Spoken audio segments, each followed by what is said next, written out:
আজকে যে আমি হোমমেড ফেস ওয়াশটা বানিয়েছি সেটা ব্যবহার করার পরে আমার মুখটা এতটা উজ্জ্বল লাগছিল আর ভিতর থেকে গ্লো করছিল। চলো এটা বানিয়ে নিই। এটা বানানোর জন্য প্রথমে আমাদেরকে নিতে হবে মুলতানি মাটি।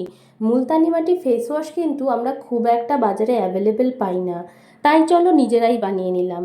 আর এর উপকারিতাগুলো আস্তে আস্তে বলছি। মুলতানি মাটির সঙ্গে এখানে মিশিয়ে নিতে হবে একটুখানি মধু, তার সাথে মিশিয়ে নেব গোলাপ জল।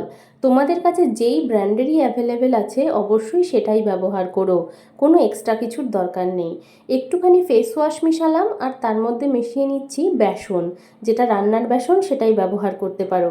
ফেস ওয়াশ যেটা আছে তোমাদের কাছে সেটাই ব্যবহার করতে পারো, না থাকলে 1 টাকা দামের যে শ্যাম্পুর পাউচগুলো পাওয়া যায় সেটাও একটা ব্যবহার করতে পারো। মুলতানি মাটির মধ্যে আছে দাগছোপ দূর করার প্রপার্টি, স্কিনের উপর থেকে যে এক্সেসিভ অয়েলটা থাকে সেটাকে দূর করে, প্লাস স্কিনের পিএইচ ব্যালেন্সটাকেও বজায় রাখে।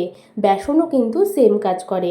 হানি আমাদের মুখে অ্যান্টি এজিংয়ের মতো কাজ করে, আর গোলাপ জল তো ন্যাচারাল টোনারের মতো কাজ করে। আমার মুখটা ওয়াশ করার আগে কিছুটা এরকম ছিল। তোমরা বলবে স্কিনটা তো গ্লোয়িংই আছে। হ্যাঁ বন্ধুরা, যেহেতু আমি প্রতিদিনই কিছু না কিছু স্কিন কেয়ার করছি তোমাদেরকে দেখানোর জন্য, তাই আমার মুখটা কিন্তু ভেতর থেকে গ্লোয়িংই থাকে। তাই বলি, কোনো স্কিন কেয়ার যদি শুরু করো অবশ্যই সেটাকে কন্টিনিউ করবে যদি তোমরা রেজাল্টটা ধরে রাখতে চাও। গালে, আর এটা কিন্তু গলায়, পিঠে, ঘাড়ে, হাতে, পায়ে, ডার্ক আন্ডারআর্মসে, মানে পুরো শরীরেও এটা সাবানের মতো ব্যবহার করতে পারো। 15 বছরের ওপরে যেই হও সেই কিন্তু ব্যবহার করতে পারো। এটাকে ধুয়ে আসার পর মুখটা কিছুটা এরকম গ্লো করছিল। দেখো কতটা উজ্জ্বল হয়ে গেছে, মুখটা পরিষ্কার হয়ে গেছে, পিগমেন্টেশনগুলো কিন্তু দূরে চলে যায়, মুখটা ভেতর থেকে এক্সফলিয়েট হয়, আর অয়েলিনেসটা কিন্তু একদম চলে যায়। আর এই গরমে মুলতানি মাটির যে কত উপকার সেটা যদি তোমরা রিপিটেডলি ব্যবহার করো তাহলে খুব ভালো মতো করে বুঝতে পারবে। এবার মুখটা যেহেতু ড্রাই হয়ে থাকে তাই একটা ময়শ্চারাইজার ব্যবহার করবে তোমাদের প্রিয়।